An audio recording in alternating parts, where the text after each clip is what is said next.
മഹാഭാരത കഥകളിലേക്ക് സ്വാഗതം കൂട്ടുകാരെ.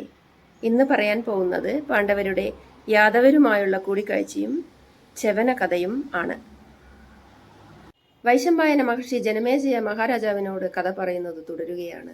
പല പ്രസിദ്ധങ്ങളായ തീർത്ഥങ്ങളിലും സ്നാനം നടത്തിയ ശേഷം പാണ്ഡവർ പഞ്ചാഗ്നി മധ്യേ തപസ്സു ചെയ്തു.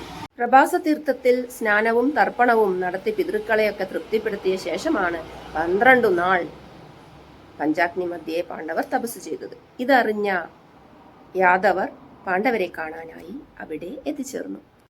ശരീരത്തിലെല്ലാം പൊടിയണിഞ്ഞ് കിടക്കുന്ന പാണ്ഡവരെയും കഷ്ടപ്പാടുകൾ സഹിക്കുന്ന ദ്രൗപദിയെയും കണ്ട് യാദവർക്ക് മനം നൊന്തു. മനസ്സു ചഞ്ചലമാകാതെ ശ്രീകൃഷ്ണനെയും ബലരാമനെയും സാത്യകിയെയും സാമ്പനെയും പ്രദ്യുമ്നെയും യുധിഷ്ഠിരൻ ആദരപൂർവം വരവേറ്റു. പാണ്ഡവരും ദ്രൗപദിയും ഇങ്ങനെ കഷ്ടപ്പെടുന്നത് കണ്ട് ബലരാമൻ ശ്രീകൃഷ്ണനോട് പറഞ്ഞു, ഭൂമിക്ക് പോലും ഇവരോട് അനുകമ്പയില്ലല്ലോ.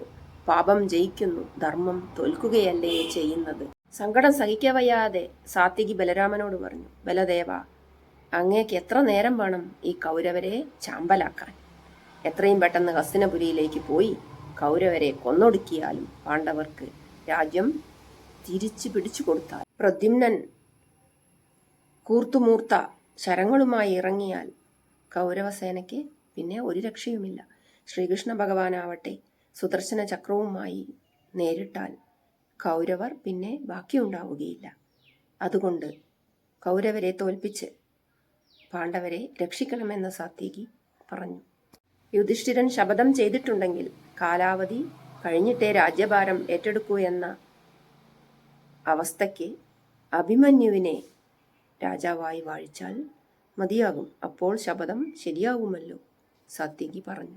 ശ്രീകൃഷ്ണൻ ഇതിനുള്ള മറുപടി ഇങ്ങനെ പറഞ്ഞു, സാത്യകി, നിങ്ങൾ പറഞ്ഞത് തികച്ചും ശരിയാണ്, ഞാനും സമ്മതിക്കുന്നു. പക്ഷെ യുധിഷ്ഠിരൻ സ്വന്തം കയ്യൂക്കുകൊണ്ട് നേടാത്ത ഭൂമി ഇഷ്ടപ്പെടുകയില്ല.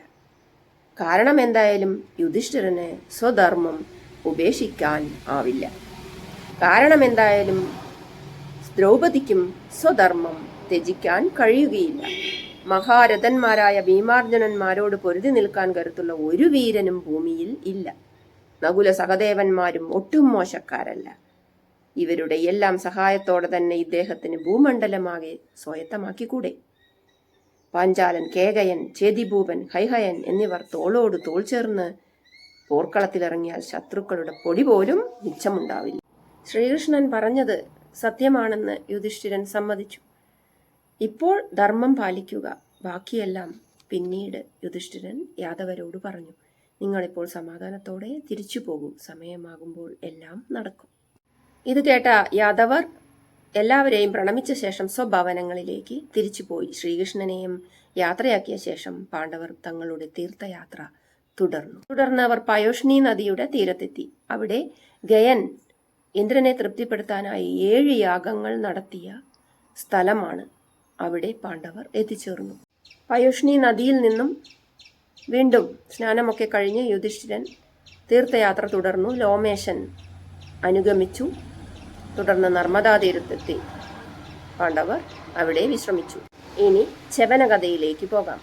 കൗശിക മുനി അശ്വിനി കുമാരന്മാരോടൊപ്പം സോമരസം പാനം ചെയ്ത സ്ഥലത്താണ് യുധിഷ്ഠിരൻ ഇപ്പോൾ നിൽക്കുന്നത്. ലോമേശൻ ആ സ്ഥലം ഏതാണെന്ന് പരിചയപ്പെടുത്തി കൊടുക്കുകയാണ്. ശര്യാദി രാജാവിന്റെ ആ യാഗഭൂമിയിൽ വെച്ചാണ് മഹാതാപസനായ ച്യവനന് സുകന്യയെ ഭാര്യയായി ലഭിച്ചതും ഇന്ദ്രനെ കോപിപ്പിച്ചതും സ്തംഭിപ്പിച്ചതും. ആരാണ് കോപിഷ്ഠനായ ച്യവനൻ? യുധിഷ്ഠിരൻ ചോദിച്ചു ലോമേശനോട്. ലോമേശ മഹർഷി ച്യവനൻ ആരാണെന്ന് പറയുകയാണ്. ഭൃഗു മഹർഷിയുടെ സുന്ദരനായ പുത്രനാണ് ച്യവനൻ. മഹാതപസ് അനുഷ്ഠിക്കുകയാണ് ച്യവനൻ. അങ്ങനെ കാലങ്ങൾ കഴിഞ്ഞപ്പോൾ ചുറ്റും ചിതൽ പുറ്റ് പൊന്തി വന്നു. ച്യവനൻ അതിന് ഉള്ളിലായി. പുല്ലും വല്ലികളും ആയി പടർന്നു പന്തലിച്ച ആ ഒരു സ്ഥലത്തിരുന്നു കൊണ്ട് ച്യവനൻ ചിതൽപുറ്റിലിരുന്നു കൊണ്ട് കൊടും തപസ് അനുഷ്ഠിക്കുകയാണ്. അപ്പോഴാണ് അടുത്തുള്ള തടാകത്തിൽ ജലക്രീഡയ്ക്കായി ശര്യാദി മഹാരാജാവ് വന്നത്. അദ്ദേഹത്തിൻ്റെ ഒരേ ഒരു പുത്രിയായ സുകന്യയോടൊപ്പം കൂടെ തന്നെ റാണിമാരും.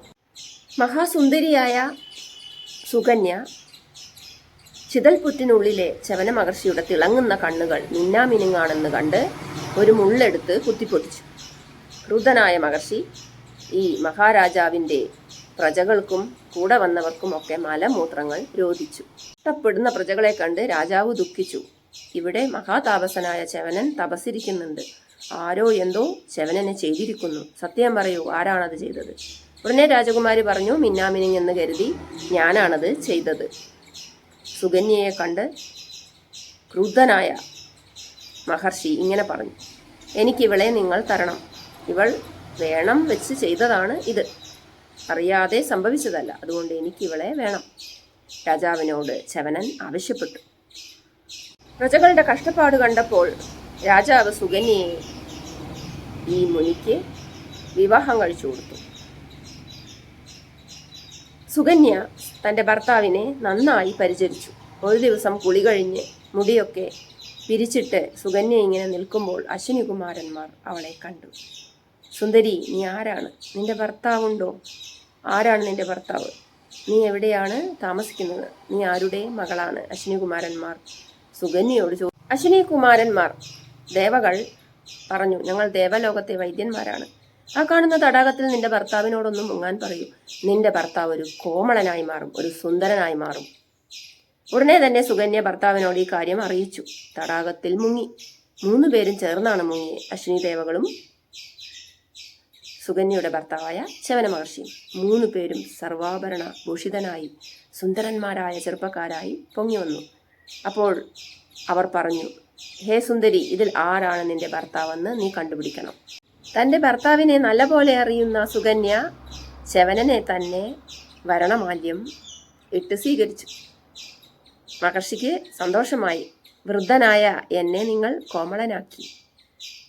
സുകന്യയോടുകൂടി മഹർഷി കുറേ കാലം വളരെ സന്തോഷപൂർവ്വം അവിടെ ജീവിച്ചു. അശ്വിനി ദേവകൾ സ്വർഗത്തിലേക്ക് പോവുകയും ചെയ്തു. സന്തുഷ്ടനായ മഹർഷി അശ്വിനി കുമാരന്മാർക്ക് സോമരസം പാനം ചെയ്യാൻ ഉള്ള അധികാരം അനുവദിച്ചു. ഇതിൽ കുപിതനായി ഇന്ദ്രൻ, ഇവർ എല്ലായിടത്തും ചികിത്സിച്ചുകൊണ്ട് നടത്തുന്നു, മൃത്യുലോകത്തും സഞ്ചരിക്കുന്നു, ഇവർ അതിന് അർഹരല്ല, യജ്ഞാംശത്തിൽ ഇവരെ ഉൾപ്പെടുത്തേണ്ടതില്ല, ഇന്ദ്രൻ മഹർഷിയോട് പറഞ്ഞു. അശ്വിനി ദേവകൾക്ക് സോമരസം കൊടുക്കരുതെന്ന് ഇന്ദ്രൻ, കൊടുക്കുമെന്ന് ച്യവനൻ. തമ്മിൽ തർക്കമായി. ഇന്ദ്രൻ വജ്രായുധം പ്രയോഗിച്ചു. ആ വജ്രായുധത്തെ മഹർഷി തപസ്സുകൊണ്ട് തടുത്തു. ശക്തിയാൽ വജ്രായുധമേന്തി ഇന്ദ്രന്റെ കൈ സ്തംഭിച്ചു പോയി. മഹർഷി തപോബലത്താൽ അഗ്നികുണ്ഡത്തിൽ നിന്നും മദൻ എന്ന ഭീകര രാക്ഷസനെ ഉണ്ടാക്കി. രാക്ഷസൻ ഇന്ദ്രനെ വിഴുങ്ങാനായി പാഞ്ഞെടുത്തു. പേടിച്ചു, ഭയാനകമായ ആ ശബ്ദം കണ്ട് രൂപം കണ്ട് പേടിച്ചു ഭയന്ന ഇന്ദ്രൻ മഹർഷിയോട് തന്നെ രക്ഷിക്കണമെന്നും സോമരസം അശ്വിനികുമാരന്മാർ കുടിച്ചോട്ടെ എന്നും പറഞ്ഞു. ച്യവനന്റെ കോപം അങ്ങനെ തണുത്തു. രാക്ഷസനെ തിരിച്ച് പറഞ്ഞുവിടുകയും ചെയ്തു. ഈ ഒരു ച്യവനന്റെ കഥ പാണ്ഡവർക്ക് പറഞ്ഞു കൊടുക്കുകയാണ് ഇവിടെ. പാണ്ഡവർക്ക് ലോമേശൻ ച്യവന മഹർഷിയുടെ തടാകം കാണിച്ചു കൊടുത്തു. ശിവമന്ത്രങ്ങൾ ഉരുവിട്ടുകൊണ്ട് ആ തടാകത്തിൽ സ്നാനം ചെയ്യാൻ കൽപ്പിക്കുകയും ചെയ്തു. ച്യവനന്റെ തടാകം കണ്ട ശേഷം പാണ്ഡവർ ആർച്ചീകം എന്ന പർവ്വതത്തിൽ എത്തി. അവിടെ 3 കൊടുമുടികളും അരുവികളും ഉണ്ട്. ഇവിടെ ചന്ദ്രന്റെ തീർത്ഥമുണ്ട്. അതിൽ ബാലകില്യന്മാരുടെ സാന്നിധ്യമുണ്ട്. അടുത്തായി യമുനാ നദിയും ഉണ്ട്. ശ്രീകൃഷ്ണൻ തപസ് ചെയ്ത ഈ സ്ഥലത്ത് പണ്ട് മാന്ധാതാവും യാഗം ചെയ്തിരുന്നു. മാന്ധാതാവിന്റെ ജന്മകഥയുമായി അടുത്ത ഭാഗത്ത് കാണാം. മഹാഭാരത കഥകൾ കേൾക്കുന്നതും പറയുന്നതും പുണ്യമത്രേ. കഥകൾ ഇഷ്ടപ്പെടുന്നുണ്ടെങ്കിൽ ചാനൽ ലൈക്ക് ചെയ്യൂ, ഷെയർ ചെയ്യൂ, കമൻറ്റും ചെയ്യാൻ മറക്കരുതേ.